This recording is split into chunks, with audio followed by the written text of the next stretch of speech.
بسم اللہ الرحمن الرحیم۔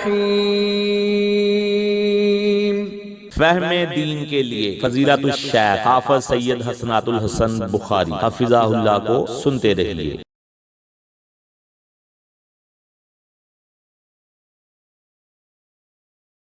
السلام علیکم ورحمۃ اللہ وبرکاتہ۔ الحمدللہ وحدہ والصلاة والسلام علی من لا نبی بعدہ۔ اشہد ان لا الہ الا اللہ وحدہ لا شریک لہ واشہد ان محمدا عبدہ ورسولہ، اما بعد فاعوذ باللہ السمیع العلیم من الشیطان الرجیم من حمزہ ونفخہ ونفثہ۔ قل لن یصیبنا الا ما كتب اللہ لنا هو مولانا وعلى الله فلیتوکل المؤمنون۔ رب اشرح لي صدری ویسر لي امری واحلل عقدۃ من لسانی یفقهوا قولی۔ رب زدنی علما یا معلم آدم علمنی ویا مفہم سلیمان فہمنی۔ اللہم صلی علی محمد وازواجہ وذریتہ کما صلیت علی آل ابراہیم وبارک علی محمد وازواجہ وذریتہ کما بارکت علی آل ابراہیم انک حمید مجید۔ آج کا ہمارا لیکچر ماہ سفر کے حوالے سے ہے۔ آپ احباب تقریباً اس بات سے آگاہ ہوں گے کہ محرم الحرام کے بعد دوسرا مہینہ سفر کا مہینہ ہے۔ عموماً ہمارے مسلمانوں میں اسلامی مہینوں کے ناموں کو یاد کرنا، اس کی تاریخوں کو یاد رکھنا تقریباً ناپید ہو چکا ہے۔ جس وقت میں لیکچر دے رہا ہوں سفر کی چوتھی رات کا آغاز ہو چکا ہے۔ صبح بروز اتوار سفر کی 4 تاریخ ہوگی۔ اللہ رب العالمین نے جب سے آسمانوں اور زمینوں کو پیدا کیا، اللہ رب العالمین کے ہاں مہینوں کی تعداد 12 ہے، جیسا کہ اللہ سبحانہ و تعالیٰ فرماتے ہیں ان عدۃ الشہور عند اللہ 12 شہرا فی کتاب اللہ یوم خلق السماوات والارض منہا 4 حرم۔ مہینوں کی تعداد اللہ رب العالمین کے ہاں 12 ہیں، اس دن سے جس دن سے اللہ رب العالمین نے آسمانوں اور زمین کو پیدا کیا، اور ان 12 میں سے 4 حرمت والے مہینے ہیں۔ حدیث نے واضح کر دیا کہ وہ حرمت والے مہینے 4 ذوالقعدہ، ذوالحجہ، محرم اور رجب ہیں۔ آج چونکہ ہمارا موضوع سفر کے حوالے سے ہے، اس کے بارے میں مختلف قسم کی آراء لوگوں کے ہاں پائی جاتی ہیں۔ سب سے پہلے سفر کی وجہ تسمیہ کے بارے میں بات کرتے ہیں۔ سفر کے لغوی معنی ہیں خالی ہونا۔ جو گھر سامان سے خالی ہو اسے کہتے ہیں بیت صفر من المتاع، کہ یہ ایسا گھر ہے کہ جو ساز و سامان سے خالی ہے۔ خالی ہاتھ کو صفر الید بولتے ہیں، اور اگر سافر المکان ہو تو اس کا معنی بھی یہی ہوتا ہے اذا خلا، کہ جب کوئی جگہ خالی ہو تو اس وقت یہ لفظ بولتے ہیں سافر المکان۔ تو عموماً عرب محرم کے مہینے کا احترام کرتے ہوئے اس میں قتال وغیرہ سے باز رہتے تھے، لیکن ماہ سفر کے شروع ہوتے ہی وہ قتال و جدال کے لیے نکل کھڑے ہوتے تھے اور گھروں کو خالی چھوڑ دیتے تھے، اس لیے اس مہینے کا نام سفر پڑ گیا، واللہ عالم۔ چونکہ 3 مہینے مسلسل حرمت والے ہیں، ان کے اندر قتل و غارت اور ظلم سے رکنے کا شریعت نے حکم دیا ہے۔ اگرچہ یہ مشرکین مکہ عرب اس میں بھی کوتاہی کر لیا کرتے تھے، سستی کر لیتے تھے، آگے پیچھے مہینوں کو کر لیا کرتے تھے، لیکن بہرحال ایک یہ توجیہ ذکر کی جاتی ہے۔ سفر کے مہینے کی خصوصیت کے ساتھ کوئی بھی فضیلت ثابت نہیں ہے۔ سفر میں نحوست کے عقیدے کی بھی کوئی حیثیت نہیں۔ نبی مکرم صلی اللہ علیہ وسلم نے فرمایا لا عدوى ولا طیرۃ ولا حامۃ ولا سفر۔ صحیح بخاری میں یہ روایت موجود ہے 5707 نمبر پہ۔ کوئی بیماری مشیت الہی کے بغیر متعدی نہیں ہوتی، بدشگونی لینا جائز نہیں ہے، الو کی نحوست یا روح کی پکار ایسی بھی کوئی چیز نہیں، اور ماہ سفر کی نحوست کی بھی کوئی حقیقت نہیں ہے۔ ابھی انشاءاللہ ہم بات کرتے ہیں کہ سفر کی توجیہ میں مختلف اقوال ملتے ہیں۔ قرآن و حدیث میں کہیں بھی ماہ سفر میں کسی نیک عمل کو فضیلت کے ساتھ خاص نہیں کیا گیا، لہذا جو مسنون اعمال عام دنوں میں کیے جاتے ہیں وہ اس ماہ میں بھی کیے جائیں۔ جیسے خاص کوئی عمل نہیں ملتا، اسی طرح کوئی خاص اس سے تنبیہ بھی نہیں کی گئی، اس کی کوئی نحوست بھی ذکر نہیں کی۔ ماہ سفر کو منحوس سمجھنا، نحوست کی وجہ سے اس میں شادیاں نہ کرنا، اس میں مٹی کے برتن توڑ ڈالنا، ماہ سفر کے آخری بدھ یعنی چہار شنبہ کو جلوس نکالنا، اور شہروں اور بستیوں کے باہر بڑی بڑی محفلیں منعقد کر کے خاص قسم کے کھانے اور حلوے تقسیم کرنا، بیماریوں سے شفا کی نیت سے صبح صبح گھاس پر چلنا، اور کہنا کہ نبی مکرم صلی اللہ علیہ وسلم ایک بار پر بیمار ہوئے تھے تو اسی دن اللہ تعالیٰ نے آپ کو شفا دی تھی۔ پھر آپ نے لطیف اور عمدہ حلوہ کھایا تھا۔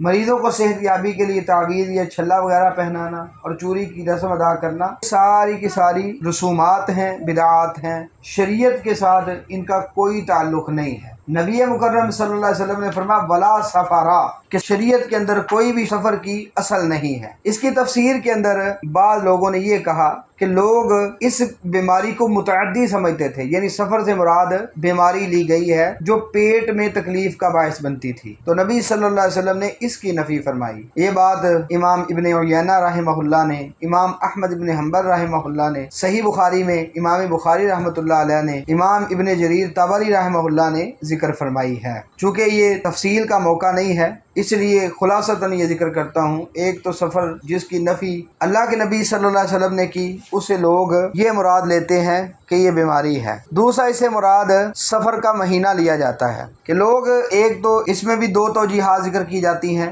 کہ سفر کے مہینے میں ایک تو جو چینجنگ کر دیتے تھے، محرم اور سفر کو آگے پیچھے کر لیتے تھے، اس میں نبی مکرم صلی اللہ علیہ وسلم نے نفی فرمائی۔ اور دوسرا مفہوم یہ ہے کہ لوگ سفر کے مہینے کو منحوس سمجھا کرتے تھے دور جاہلیت کے اندر، اور وہ کہتے تھے کہ یہ شہر مشؤوم، یہ نحوست والا مہینہ ہے، اس لیے اللہ کے نبی صلی اللہ علیہ وسلم نے ان کی بات کو رد کیا اور کہا کہ سفر کے اندر کوئی نحوست نہیں ہے۔ اس بات کو حافظ ابن رجب الحنبلی رحمہ اللہ نے لطائف المعارف کے اندر ترجیح دی ہے۔ وہ فرماتے ہیں یہی بات راجح ہے۔ یہ بات جس کو امام ابن رجب الحنبلی رحمہ اللہ نے راجح قرار دیا ہے، اس کی اصل آپ کو سنن نبی داود میں بھی مل جائے گی۔ سنن نبی داود حدیث نمبر 3916 ہے۔ اس میں روایت ذکر کی محمد بن راشد مقبولی نے، حام کی وضاحت میں کہتے ہیں کہ اہل جاہلیت سمجھتے تھے کہ مردہ جب دفن کیا جاتا ہے تو اس کی قبر سے ایک الو نکلتا ہے۔ دوسری بات جو سفر کے حوالے سے کی تو کہتے ہیں میں نے یہ سنا ہے کہ انا اہل الجاہلیہ یستشئمون بسفر، اہل جاہلیت اس مہینہ سفر کو منحوس سمجھتے تھے۔ فقال النبی صلی اللہ علیہ وسلم لا سفرا، تو نبی مکرم صلی اللہ علیہ وسلم نے اس کی نفی فرمائی اور کہا سفر میں کوئی نحوست نہیں ہے۔ محمد بن راشد ہی کہتے ہیں کہ ہم نے کئی لوگوں سے سنا ہے کہ اس سے مراد پیٹ کا درد ہے اور وہ اسے متعدی سمجھتے تھے، تو فرمایا گیا کوئی سفر نہیں ہے۔ تو بہرحال یہ دونوں باتیں سنن نبی داود کی اس روایت کے اندر محمد بن راشد مکحولی رحمہ اللہ نے بیان فرما دی ہیں۔ اسی طرح ارشاد الساری قسطلانی کے اندر جلد 8 صفحہ 374 کے اندر یہ بات موجود ہے کہ لوگوں کا یہ وہم تھا اس مہینے کے اندر کثرت سے مصیبتیں اور فتنے اترتے ہیں، اس لیے نبی مکرم صلی اللہ علیہ وسلم نے اس کی نفی فرمائی اور کہا کہ سفر کے اندر ایسی کوئی خرابی نہیں پائی جاتی۔ اب مسئلہ یہ ہے، بنیادی طور پہ ہم نے یہ بات ذکر کر دی کہ دور جاہلیت میں جس طرح سفر کے بارے میں خیال رکھے جاتے تھے اور جس طرح کی بدشگونی کا نظریہ کئی لوگوں کی طرف سے سامنے آیا، شریعت کے اندر اس بدشگونی کا کوئی بھی ہمیں دور دور تک کنارہ نظر نہیں آتا، بالکل اس کی اثر بھی نظر نہیں آتی۔ پہلی بات تو یہ یاد رکھیں، اگر کوئی مصیبت، کوئی تکلیف ہمارے مقدر میں لکھی جا چکی ہے تو ہم اس سے بچ نہیں سکتے۔ اللہ رب العالمین نے سورۃ الحدید آیہ نمبر 22 میں فرمایا ما اصاب من مصیبت فی الارض ولا فی انفسکم الا فی کتاب من قبل ان نبرأھا، کوئی بھی مصیبت زمین میں پہنچنے والی ہے یا تمہارے نفسوں میں پہنچنے والی ہے، وہ اس کتاب میں لکھی ہوئی ہے جبکہ ہم نے اسے پیدا بھی نہیں کیا تھا، یعنی پیدائش سے قبل ہم نے ہر چیز لکھ دی ہے۔ تو تقدیر پہ ایمان رکھنا ایک مسلمان کے لیے ضروری ہے۔ دوسری بات یہ کہ انسان اگر کوئی مصیبت دیکھتا ہے، بدشگونی لینے کی بجائے وہ یہ سمجھے کہ میرے کسی برے عمل کی وجہ سے یہ مجھ پر مصیبت آئی ہے، تو یقینی طور پر بد اعمالیوں کی وجہ سے مصیبتیں آتی ہیں۔ اللہ سبحانہ و تعالیٰ نے قرآن مجید کے اندر اس چیز کو صراحت سے بیان کیا، چنانچہ سورۃ شورى آیہ نمبر 30 میں فرمایا وما اصابکم من مصیبت فبما کسبت ایدیکم ویعفو عن کثیر، جو بھی تمہیں کوئی مصیبت پہنچتی ہے تو یہ تمہارے ہاتھوں کی کمائی ہے، اکثر تو اللہ رب العالمین درگزر کر دیتا ہے۔ اسی طرح سورۃ توبہ آیہ نمبر 51 میں فرمایا قل لن یصیبنا الا ما کتب اللہ لنا، نبی ان سے کہیں ہمیں ہرگز کوئی مصیبت نہیں پہنچتی مگر وہی جو اللہ رب العالمین نے ہمارے لیے لکھ دی ہے، ہوا مولانا، وہ ہمارا مولا ہے، وعلی اللہ فلیتوکل المؤمنون، اللہ ہی پر بس ایمان والوں کو توکل کرنا ہے، ان پر لازم ہے کہ اللہ پہ بھروسہ کریں۔ کہیں فرمایا من عامل صالحا فلنفسہ ومن اساء فعلیہا، جو بندہ نیک عمل کرتا ہے نیک اعمال کا فائدہ اسے ہی ہے، اور اگر کوئی برے اعمال کرتا ہے تو برے اعمال کا نقصان بھی انسان کے نفس کے لیے ہے۔ وما ربک بظلام للعبید، سورہ فصلت آیہ نمبر 46 میں فرمایا کہ تیرا رب کسی بھی صورت بندوں پہ ظلم نہیں کرتا، اور سورہ روم آیہ نمبر 41 میں فرمایا ظہر الفساد فی البر والبحر بما کسبت ایدی الناس، بر و بحر کے اندر فساد پھیلا ہوا ہے، اس کی وجہ لوگوں کے ہاتھوں کی کمائیاں ہیں۔ تیسری بات، کسی بھی مہینے کو کسی بھی دن کو اس طرح منحوس کہنا، دور کو منحوس کہہ دینا، کسی کو گالی دینا، یہ بہت ہی برا عمل ہے۔ حدیث قدسی ہے، صحیح بخاری میں 4826 نمبر روایت ہے۔ اللہ سبحانہ و تعالیٰ فرماتے ہیں یؤذین ابن آدم، ابن آدم مجھے تکلیف دیتا ہے، یسب الدہر، کس طرح تکلیف دیتا ہے کہ یہ زمانے کو برا کہتا ہے، وَأَنَا الدَّهْرُ، حالانکہ زمانہ تو میں ہوں، بِيَدِ الْأَمْرُ، میرے ہی ہاتھ میں معاملہ ہے، اُقَلِّبُ اللَّيْلَ وَالنَّهَارَ، رات اور دن کو میں پلٹتا ہوں، پلٹ میں کرتا ہوں، جب الٹاتا میں ہوں پلٹتا میں ہوں، تو ابن آدم اگر گالی دے گا تو وہ میرے اوپر گالی آئے گی، اس لیے اس چیز سے بھی انسان کو بچنا لازم ہے۔ پھر یہ بات بھی انسان اپنے ذہن میں ہمیشہ رکھے، کوئی بھی مصیبت ہمیں نہیں پہنچ سکتی جب تک اللہ رب العالمین کی طرف سے لکھا نہ ہو۔ چنانچہ جامع ترمذی کے اندر 2516 نمبر پہ روایت ہے، اس کو بیان کرنے والے عبداللہ ابن عباس رضی اللہ عنہما جو اہل بیت کے چشم و چراغ ہیں، فرماتے ہیں میں ایک دفعہ اللہ کے رسول صلی اللہ علیہ وسلم کے ساتھ تھا، آپ کی سواری پہ آپ کے پیچھے بیٹھا ہوا تھا، تو نبی مکرم صلی اللہ علیہ وسلم نے مجھے مخاطب کیا اور کہا یا غلام، اے بچے، انی اعلمک کلمات، میں تجھے چند کلمات سکھاتا ہوں۔ چند کلمات اللہ کے نبی صلی اللہ علیہ وسلم نے سکھائے کہ اللہ کو یاد کر، اللہ تجھے یاد رکھے گا، اللہ کی حفاظت کر، تو رب کو اپنے سامنے پائے گا، جب تو سوال کرے اللہ سے سوال کر، جب مدد مانگے صرف اللہ سے مدد مانگ۔ یہ ساری چیزیں ذکر کرنے کے بعد اللہ کے نبی صلی اللہ علیہ وسلم فرماتے ہیں وَاعْلَمْ، اس بات کو جان لے، ان الامۃ لو اجتمعت علی ان ينفعوک بشیء لم ينفعوک الا بشیء قد کتبہ اللہ لک۔ عبداللہ اس بات کو پلے باندھ لے، اس بات کو جان لے، ساری امت اگر جمع ہو جائے تجھے کچھ بھی فائدہ پہنچانا چاہے تو تجھے فائدہ نہیں پہنچا سکتی، مگر صرف اتنی ہی چیز تجھے فائدے میں ملے گی جو اللہ رب العالمین نے تیرے لیے مقدر میں لکھ دی ہے۔ اور اس بات کو بھی جان لے وَلَوِ اجْتَمَعُوا عَلَىٰ أَن يَضُرُّوكَ بِشَيْءٍ لَمْ يَضُرُّوكَ إِلَّا بِشَيْءٍ قَدْ كَتَبَهُ اللَّهُ عَلَيْكَ، نقصانات پہنچانا چاہیں تیرا ایک بال بھی کوئی بھیگا نہیں کر سکتا، تجھے ذرہ برابر بھی کوئی نقصان نہیں پہنچا سکتا سوائے اس نقصان کے کہ جو تیرے مقدر میں رب العالمین نے لکھ دیا ہے۔ تو اس بات کو اچھے طریقے سے سمجھیں، بدشگونی لینا اور مختلف قسم کی نحوستوں کو اپنے گھر میں جگہ دینا اور یہ سمجھنا فلاں مجھے نقصان پہنچائے گا، فلاں مہینہ فلاں دن نقصان پہنچائے گا، یہ انسان کے عقیدے کی کمزوری کی علامت ہے۔ وگرنہ چھوٹے سے بچے عبداللہ ابن عباس رضی اللہ عنہما کو اللہ کے نبی صلی اللہ علیہ وسلم یہ سمجھا رہے ہیں کہ ایسی کوئی چیز نہیں ہے۔ نبی مکرم صلی اللہ علیہ وسلم جب اس دنیا سے رخصت ہوئے، عبداللہ ابن عباس رضی اللہ عنہما کی عمر 13 یا 15 سال تھی، تو آپ اندازہ کریں کہ اتنے عمر کے بچوں کو بھی نبی مکرم صلی اللہ علیہ وسلم نے کس طرح عقیدہ اور منہج سمجھایا ہے۔ آج ہمیں بھی اسی طرح عقیدہ اور منہج سمجھنے کی ضرورت ہے۔ پھر اگر ہم ان چیزوں سے بچیں گے، بدشگونیاں نہیں لیں گے، تو اس کا فائدہ کیا ہوگا؟ آئیے ہم ایک فائدہ سنتے ہیں، پھر اپنا جائزہ لیتے ہیں، کیا ہم اس فائدے کو حاصل کرنے والے ہیں یا نہیں۔ جی یہ روایت صحیح بخاری میں 6541 نمبر پہ ہے۔ اس حدیث کے راوی بھی سیدنا عبداللہ ابن عباس رضی اللہ عنہما ہی ہیں۔ فرماتے ہیں اللہ کے نبی صلی اللہ علیہ وسلم نے فرمایا میرے اوپر امتیں پیش کی گئیں، ایک نبی جا رہا ہے، اس کے ساتھ ایک گروہ جا رہا ہے، میں نے ایک نبی کو دیکھا، اس کے ساتھ بھی کچھ افراد جا رہے تھے، پھر ایک نبی گزرا، اس کے ساتھ جانے والے 10 افراد تھے، والنبی یمر معہ الخمسہ، ایک نبی اپنی امت میں سے صرف 5 افراد کو لے کے جا رہا ہے، یعنی جن افراد نے اس نبی کو مانا، والنبی یمر وحدہ، اللہ کے نبی صلی اللہ علیہ وسلم فرماتے ہیں میں نے ایسا نبی بھی دیکھا کہ جو اکیلا جا رہا تھا۔ یہاں ٹھہر کے ایک بات جو بہت ہی اہم ہے اور سمجھنے والی ہے، نبی اللہ رب العالمین کے حکم سے لوگوں کو اللہ کی طرف بلاتے ہیں، لیکن لازم نہیں ہے کہ ان کی بات کو ہر صورت مانا ہی جائے۔ اگر بالفرض کسی نبی کی بات کو ماننے والے کم افراد ہیں تو اس سے ہرگز یہ نہیں سمجھنا چاہیے شاید اس کی دعوت صحیح نہیں۔ نوح علیہ السلام نے قرآن مجید کے مطابق 950 سال دعوت دی، لیکن ماننے والے کتنے افراد تھے کہ جتنے بھی افراد تھے وہ سارے کے سارے ایک کشتی میں پورے آ گئے۔ اور یہاں اس حدیث میں آپ صلی اللہ علیہ وسلم نے یہ فرمایا کہ میں نے ایسے نبی کو بھی دیکھا یمر وحدہ، جو اکیلا جا رہا تھا۔ اس سے کیا ثابت ہوا؟ کیا نبی کی دعوت صحیح نہیں تھی؟ کیا اس کا پیغام سچا نہیں تھا؟ کیا اس کا لہجہ، کیا اس کا انداز ٹھیک نہیں تھا؟ سب کچھ ٹھیک تھا، لیکن حق قبول کون کرے گا؟ یہ اللہ رب العالمین کی مشیت ہے، اللہ جس کو توفیق دے۔ تو کسی بھی صورت ہمیں حق سے دور نہیں ہونا چاہیے، ہمیشہ حق گوئی کو اپنانا چاہیے، حق پر عمل کرنا چاہیے۔ انشاءاللہ اگر لوگ مانیں گے تو ہمارے لیے فائدہ ہے، اگر نہیں مانتے تو ہمیں اس چیز کا کوئی نقصان نہیں ہے۔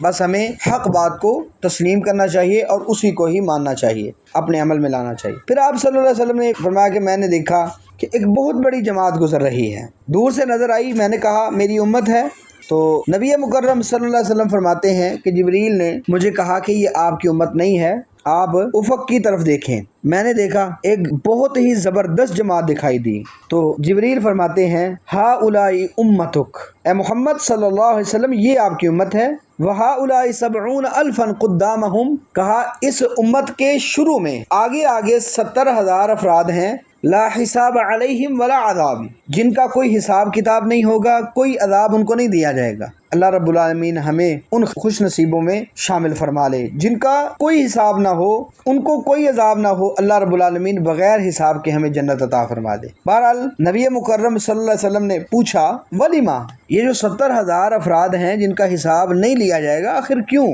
ان کی کیا خوبی ہے؟ تو جبریل علیہ السلام فرماتے ہیں کانوا لا یکتوون ولا یسرقون ولا یتطیرون وعلی ربہم یتوکلون، یہ 70,000 افراد وہ ہیں جو اپنے جسموں کو داغ نہیں لگاتے، دم جاڑ نہیں کرواتے، غیر شرعی دم نہیں کرواتے، اسی طرح تیسرا کام شگون نہیں لیتے، یعنی بدشگونی کا نظریہ ان میں نہیں ہوتا۔ ہمارے ہاں راستے میں جاتے ہوئے کالی بلی گزر جائے فوراً عقیدہ بدل جاتا ہے کہ ہمارے لیے نحوست ہے، فلاں دن ہم نحوست کا، فلاں کام نہیں کرنا، کیوں جی اس میں نحوست پائی جاتی ہے۔ اللہ کے نبی صلی اللہ علیہ وسلم کو یہ بتایا گیا یہ جو 70,000 افراد ہیں جن کو بغیر حساب کے جنت ملے گی، ان کی تیسری خوبی یہ ہے کہ وہ بدشگونی نہیں لیتے ہوں گے، اور چوتھی خوبی فرمایا وعلی ربہم یتوکلون، وہ اپنے رب پر توکل کرنے والے ہوں گے، بھروسہ اللہ رب العالمین کی ذات پر ہوگا۔ تو یہ بات سننے کی دیر تھی کہ عکاشہ بن محصن رضی اللہ عنہ فرماتے ہیں ادعو اللہ ان یجعلنی منہم، اللہ کے نبی صلی اللہ علیہ وسلم آپ دعا فرما دیں اللہ مجھے ان خوش نصیبوں میں داخل فرما دے، مجھے بھی ان میں سے کر دے۔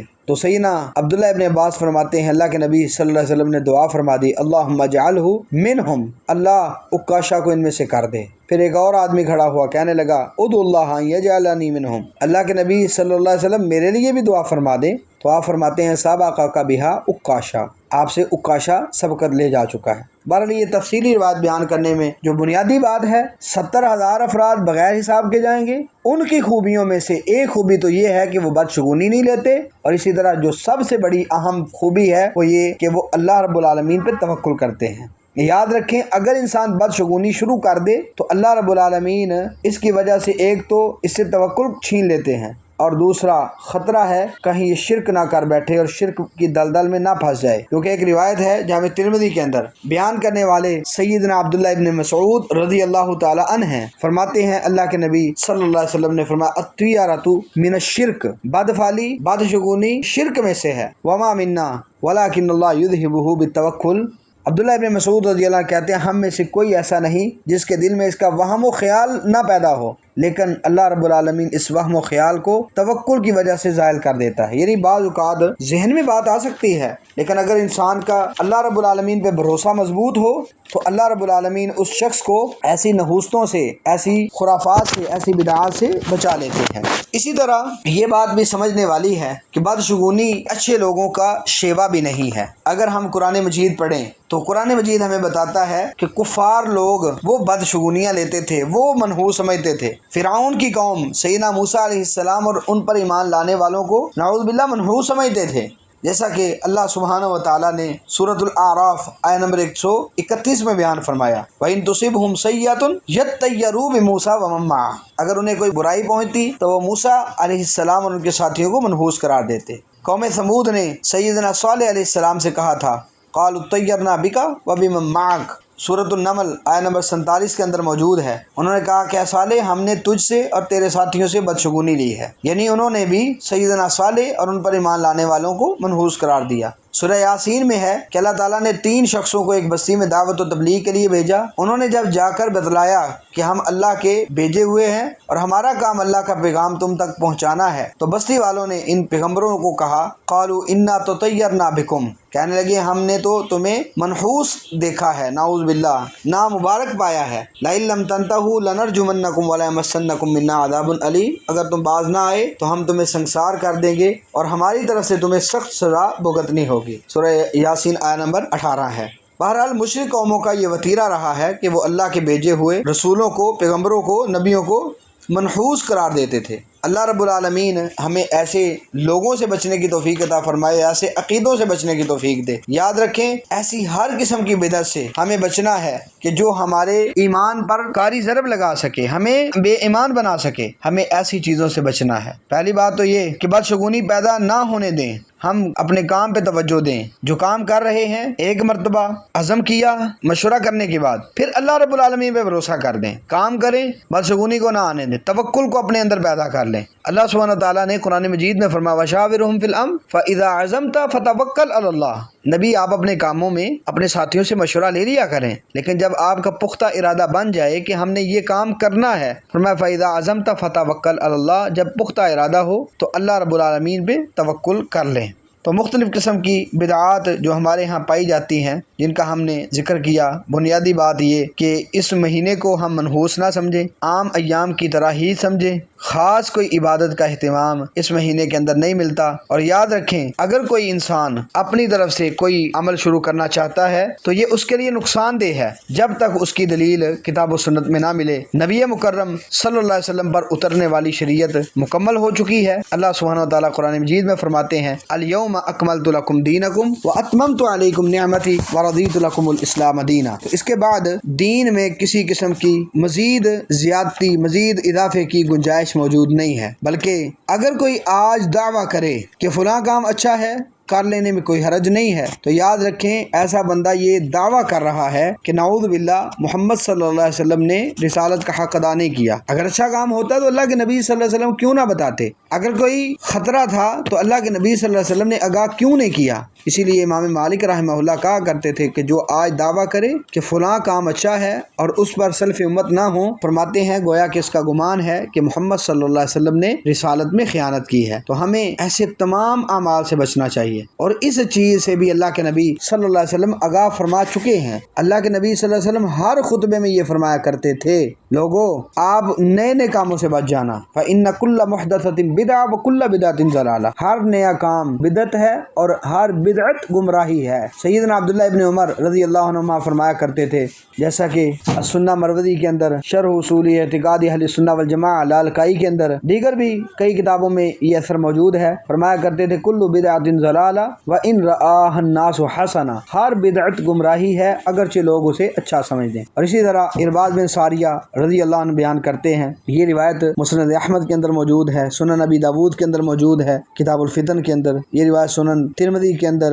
ابن ماجہ کے اندر بھی موجود ہے۔ اس کو بیان کرنے والے ارباض بن ساریہ رضی اللہ عنہ فرماتے ہیں ایک دفعہ اللہ کے نبی صلی اللہ علیہ وسلم نے نماز پڑھائی، نماز کے بعد ہماری طرف متوجہ ہوئے، ہمیں ایک بلیغ واعظ فرمایا، اتنا جامع واعظ تھا کہ ہماری آنکھوں سے آنسو جاری ہو گئے، ہمارے دل ڈر گئے، نرم ہو گئے۔ ایک کہنے والے نے کہا یا رسول اللہ کأن هذه موعظۃ مودع، اللہ کے نبی صلی اللہ علیہ وسلم محسوس یہ ہوتا ہے شاید کہ یہ الوداعی نصیحت اور الوداعی خطاب ہے۔ اللہ کے نبی صلی اللہ علیہ وسلم محسوس یہ ہوتا ہے یہ مودع ہے، تو آپ ہمیں کوئی نصیحت فرماتے ہیں؟ تو آپ صلی اللہ علیہ وسلم نے نصیحتیں فرمائیں اور اس میں یہ الفاظ تھے اوصیکم بتقوی اللہ، میرے صحابہ میں تمہیں وصیت کرتا ہوں کہ اللہ سے ڈر کے رہنا، والسمع والطاعہ، اپنے امیر کی بات کو سننا، اس کی اطاعت کرنا، وَإِنْ عَبْدًا حَبَشِيًّا، اگرچہ تمہارا امیر کوئی حبشی غلام کیوں نہ بن جائے، فَإِنَّهُ مَنْ يَعِشْ مِنْكُمْ فَسَيَرَى اخْتِلَافًا كَثِيرًا، تم میں سے جو میرے بعد زندہ رہے گا وہ بہت زیادہ اختلافات دیکھے گا، فَعَلَيْكُمْ بِسُنَّتِي وَسُنَّتِ الْخُلَفَاءِ الرَّاشِدِينَ الْمَهْدِيِّينَ، اختلافات کے دور میں تم نے مجھے